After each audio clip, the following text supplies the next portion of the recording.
I'm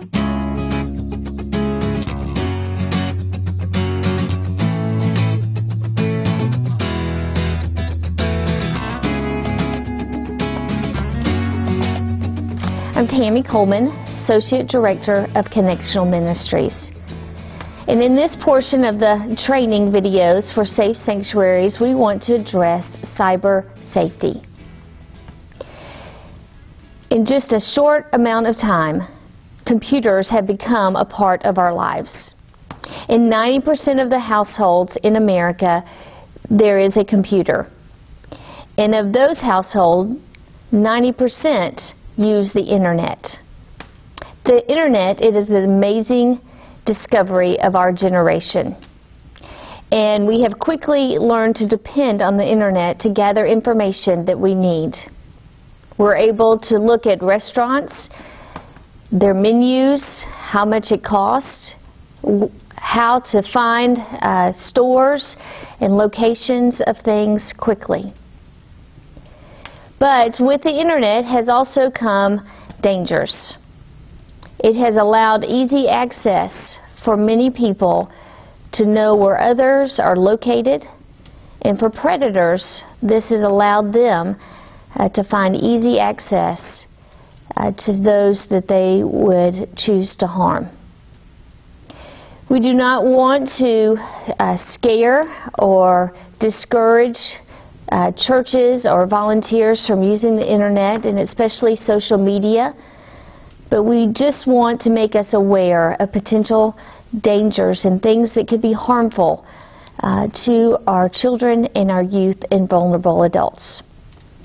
So I'd like to take a minute to talk about social media and the influence that it has on our society and how we use that today in our ministries. Social media is the use of web-based and mobile technologies to turn communication into interactive dialogue. While this is a great tool to communicate to our children and youth and their parents and other adults, there is a danger in this, because often we give too much personal information. Often we tell where we are located, and in giving too much information and our location, that allows predators to see who we are and where we are. So let's take just a moment to talk about the types of social media. First, there's Facebook. On Facebook, you're able to post on your wall what you think, what's happening in your life, a bio of who you are, what you like, what you don't like, photos of yourself, and even videos. In September of 2012, 1 billion people have a Facebook page and are active users on Facebook.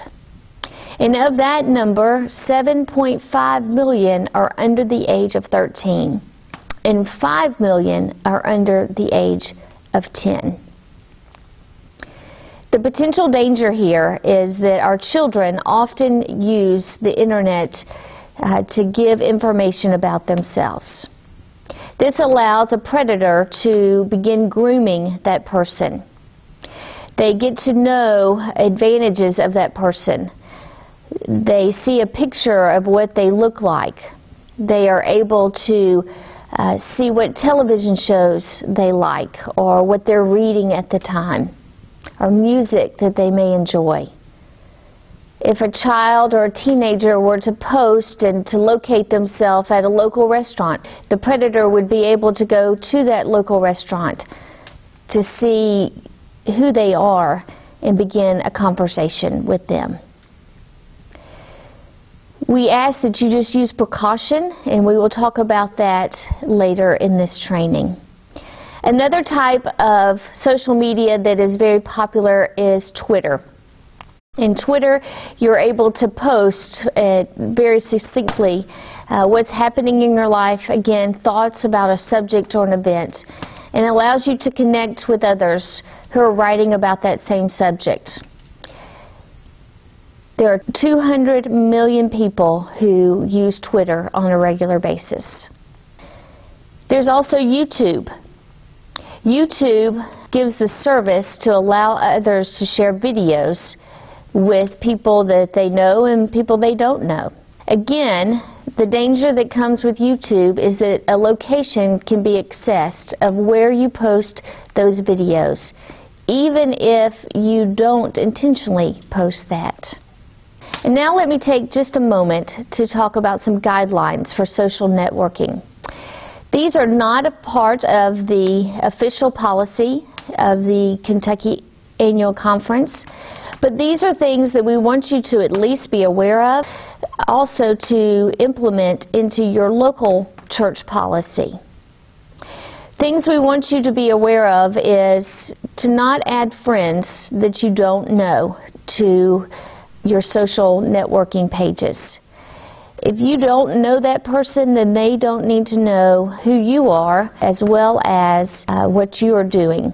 Follow the age restrictions as given by Facebook and Twitter, that you be of age and that parents don't allow their children to have access to Facebook pages that would allow them to be vulnerable to predators. Also, we ask that you would use the privacy settings that are found on your Facebook page to restrict who is able to see your information. Make sure that it is truly close friends and family who are able to access your information. Limit your personal information that you post. Don't use locations necessarily to say where you are. These are just a few guidelines to use while engaging in social media. And now, let's talk about cyber safety in the church. Most churches have a computer in their building, maybe one or more than one.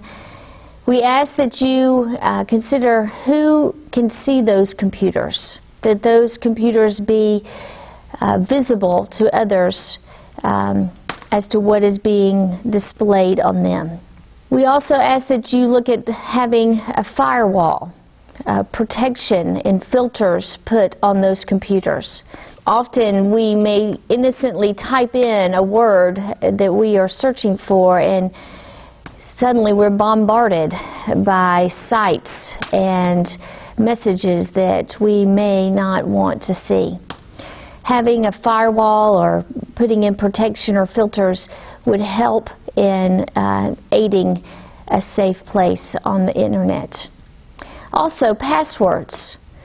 Who has access to the computers? Making sure that youth and children especially do not have those passwords, that are not able to get on the internet without adult supervision, are things that you need to consider. Many churches have websites today. These websites are a great way to communicate with those who are not a part of the church yet, or even our members, to communicate information about ministries that are taking place and even what time church begins on Sunday mornings, and do you offer a youth group, and when are children's activities on a regular basis. Websites are a great source of information and a great way to communicate with those who are in and outside of our churches. But again, we need to be aware of potential dangers and make sure that we are being wise in how we use our websites.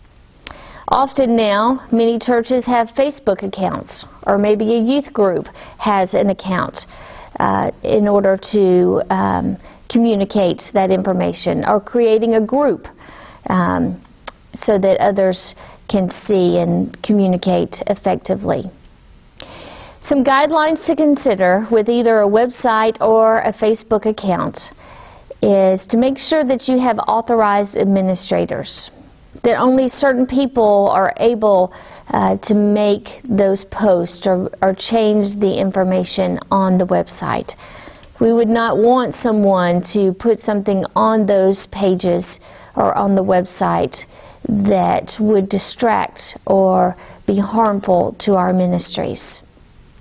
We also would want to make sure that there was supervision of those sites, that those sites weren't left alone for a period of time, that someone was not checking on them and making sure that inappropriate content was not being posted or not being added to those sites.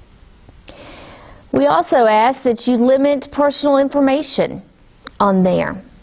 You don't have to tell everyone who is going on the trip. You don't have to tag the people who are there. In fact, we need to have consent for any photos. And even if we put photos on our website and on our Facebook pages, that we don't tag those people, the youth or the children. We don't say the person's name underneath. A predator could easily look them up, find their profile page on Facebook, and have the information that we would not want them to have. Another part of having a Facebook or a website account is blogs. Blogs are a way that we communicate maybe our thoughts or our feelings or how we reacted to certain situations. We want to make sure that blogs are used in a positive way in our ministries, that they are not misrepresenting who we are and what we believe. We want to make sure that we consider who has the authority to write a blog that is associated with our churches. These are all things that need to be considered with your Safe Sanctuary team, to think through these things and make sure that they are communicated well. Churches should also consider and talk with their youth counselors and even children's teachers about what is their policy of befriending youth. What is considered appropriate? What are you able to post? And what is our policy about using the location-based services? It is a wonderful tool to be able to communicate when a youth group is on a mission trip. But again, we want to make sure that our children and youth are safe when they are in our care. Another thing to consider is, how do we communicate with our teenagers with Facebook and Twittering, and also with texting? We want to make sure that when a youth counselor or youth director, when they conduct any kind of communication with a child, that is to be done in a professional manner. Whether it's with the child or with the parent, you need to make sure that you remember your role and who you are to that teenager or parent or even child.